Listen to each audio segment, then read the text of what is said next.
Hello friends, welcome to Pebbles. நான் உங்கள் கோபி செட்டிபாளையம் சுதா. நம்ம இன்னைக்கு செய்ய போகிறது சோயா மட்டர் கிரேவி. மட்டர் அப்படிங்கிறது என்னென்னா பச்சை பட்டாணி தான் நம்ம வந்து மட்டர்னு சொல்லுவோம். நம்ம இப்போ எப்படி செய்ய போகிறோம்னா சோயா மட்டர் இது ரெண்டையுமே வந்து என்னென்னா நம்ம சுடுதண்ணியில் வந்து ஒரு 5 மினிட்ஸ் வந்து நல்லா கொதிக்க வச்சுக்கலாம். அதுக்கப்புறம் வெங்காயம் தக்காளி கொஞ்சம் மசாலா பொருட்களை வந்து ஃப்ரை பண்ணிவிட்டு கிரைண்ட் பண்ணணும். இதுக்கு என்னென்னா தயிர் வந்து ரொம்ப இம்பார்ட்டண்ட். தயிர் கூட கொஞ்சம் மசாலா வந்து மிக்ஸ் பண்ணிவிட்டு நம்ம ஆட் பண்ணி செய்ய போகிறோம். வாங்க எப்படி செய்கிறதுன்னு பார்க்கலாம். நம்ம ஒரு பேனில் கொஞ்சமாக கீ விட்டுக்கலாம். இல்லை முந்திரி பருப்பை ஃப்ரை பண்ணிக்கலாம். இது பொன்னிறமானதுக்கப்புறம் எடுத்து வச்சுக்கலாம் தனியாக. இந்த அளவுக்கு ஆனாலே போதும். இதை வந்து நம்ம ஒரு பிளேட்டில் மாற்றிக்கலாம். ஃபஸ்ட்டு நம்ம முந்திரி வறுத்துட்டோம். அடுத்தது வந்து சோயாவை ஆட் பண்ணியாச்சு. இதை வந்து சுடு தண்ணியில் வந்து ஒரு 5 மினிட்ஸ் வந்து நல்லா கொதிக்க வச்சுட்டு ஆஃப் பண்ணிக்கலாம். இது கூடயே நம்ம அதாவது பச்சை பட்டாணி ஆட் பண்ணிக்கலாம். இது ரெண்டும் நல்லா கொதிக்கட்டும். அடுத்து நம்ம முந்திரியை வறுத்த பேன்லேயே ஆயில் விட்டுக்கலாம். ஒரு பச்சை மிளகாய், பட்டை, 3 லவங்கம், மிளகு 10, 2 ஏலக்காய், சீரகம் 1 டேபிள் ஸ்பூன். இது கூட நம்ம இஞ்சி பூண்டு இதை நல்லா ஃப்ரை பண்ணிக்கலாம். உங்களுக்கு கிரேவி வந்து கொஞ்சம் ஜாஸ்தி வேணும்னா ஒரு 3 அல்லது 4 தக்காளி ஆட் பண்ணிக்கலாம்.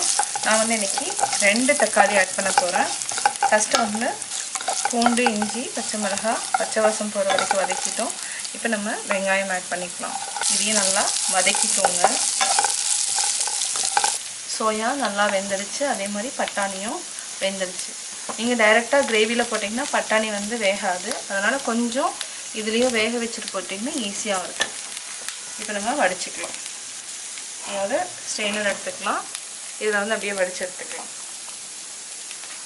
இதையும் நம்ம தனியாக எடுத்து வச்சுக்கலாம். இதனால் தண்ணி வடிட்டோம். இந்த சைடு என்னன்னா வெங்காயம் நல்லா வதங்கிடுச்சு. இப்போ நம்ம தக்காளியும் போட்டு வதக்கிக்கலாம். இது ஒரு 3 நிமிஷம் வரைக்கும் ஹை ஃப்ளேமில் வச்சுட்டு நல்லா வதக்கிக்கலாம். நல்லா வதக்கிட்டு ஆற வச்சு அரைச்சி தனியாக எடுத்து வச்சுக்கலாம்.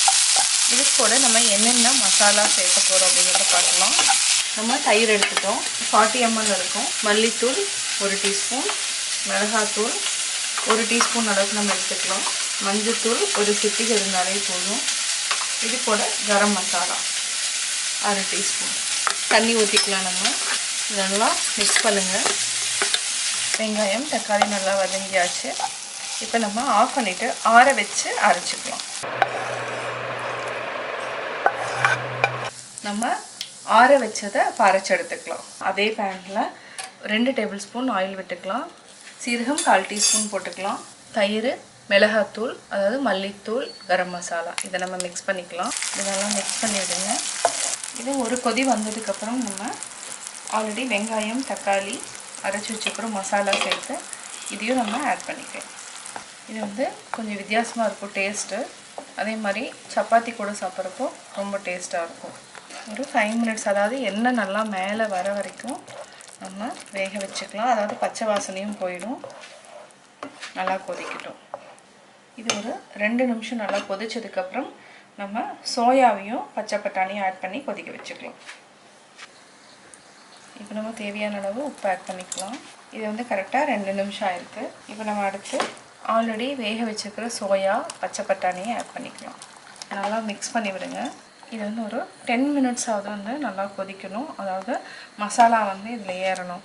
அப்போ தான் வந்து இந்த கிரேவி வந்து நல்லா டேஸ்ட்டாக இருக்கும். இது கூட நம்ம முந்திரியும் ஆட் பண்ணிக்கலாம். உப்பு இருக்கான்னு செக் பண்ணிக்கோங்க. ஒரு 10 மினிட்ஸ் சிம்மில் வச்சு மூடி வச்சுக்கலாம். செக் பண்ணலாம். இப்போ ஆயில் பிரிஞ்சு வந்துருச்சு. இப்போ நம்ம கேஸ் ஆஃப் பண்ணிக்கலாம். கேஸ் ஆஃப் பண்ணிட்டோம். இப்போ கொத்தமல்லி தழை தூவிக்கலாம். கொத்தமல்லி தழை அல்லது நம்ம கஸ்தூரி மேத்தி வந்து கொஞ்சம் லைட்டாக வறுத்துட்டு ஆட் பண்ணாலும் அது ஒரு டேஸ்ட் இருக்கும். அதுவும் ஆட் பண்ணலாம். சோயா பச்சை பட்டாணி கிரேவி ரெடி ஆகிடுச்சு. அதாவது சோயா மட்டர் கிரேவி ரெடி. இப்போ நம்ம வேறு பாத்திரத்தில் மாற்றிக்கலாம். Soya matar gravy ready. Soya matar gravy எப்படி செஞ்சீங்கிறத பார்த்தீங்க. இதை நீங்கள் வீட்டில் ட்ரை பண்ணி பாருங்கள். பார்த்துட்டு உங்களுடைய கமெண்ட்ஸ் எனக்கு சொல்லுங்கள். லைக் பண்ணுங்கள், ஷேர் பண்ணுங்கள், மறக்காமல் சப்ஸ்கிரைப் பண்ணுங்கள். அது மட்டும் இல்லாமல் கிரேவி ஐட்டம்ஸ் வந்து நான் நிறையா வந்து கோபி சுதா சேனலில் வந்து அப்லோட் பண்ணியிருக்கிறேன். அதை பார்த்துட்டு உங்களுடைய கமெண்ட்ஸ் எனக்கு சொல்லுங்கள், லைக் பண்ணுங்கள். அது மட்டும் இல்லாமல் உங்கள் ஃப்ரெண்ட்ஸ்கிட்டையும் ஷேர் பண்ணுங்கள்.